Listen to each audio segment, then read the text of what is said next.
একটা ইন্টারেস্টিং জিনিস দেখবে। আজকে এই পার্সেলটা আমার নামে এসছে, এটা পেমেন্ট করা আছে, কিন্তু কে দিয়েছে তার নাম নেই, আর অ্যাড্রেস আমার অ্যাড্রেস দেওয়া রয়েছে। দুপুরবেলা আমি ঘুমাচ্ছিলাম, তখন এই ফ্লিপকার্টের থেকে এই পার্সেলটা আসার পরে দাদাটা ফোন করেছে, তোমার নামে একটা পার্সেল আসছে। আমি বলছি কিসের থেকে, মিশোর থেকে না নাইকার থেকে? আমার ওই দুটোর থেকে ইউজ করি, আর ওই দুটোর থেকে আমার পার্সেল আসার কথা। বলছে না ফ্লিপকার্টের থেকে।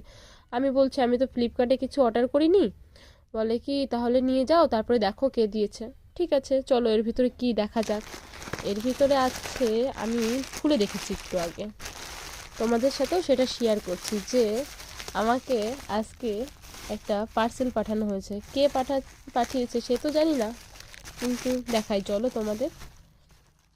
এটা একটা চকলেট বক্স, এটার ভিতর 6টা চকলেট ছিল, আমি দুটো খেয়ে ফেলেছি চকলেট দেখে। ঠিক আছে, এই দেখো চকলেটও দেখাচ্ছি তোমাদের। এই দেখো,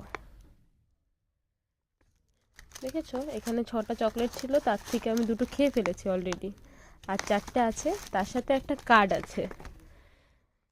ওই কার্ডে অনেক কিছুই লেখা আছে, এই দেখো। আর তার সাথে একটা রোজ আছে, বাট বুঝতে পারছি না এটা কে দিল। এত কে আমাকে ভালোবাসে যে আমাকে অনলাইনে জিনিস পাঠিয়ে সে আবার পেমেন্ট করে দিয়েছে চকলেট তার সাথে। বাট আমি চকলেট খুব ভালোবাসি। থ্যাংক ইউ যে পাঠিয়েছে, ভাই হোক বন্ধু হোক যাই হোক।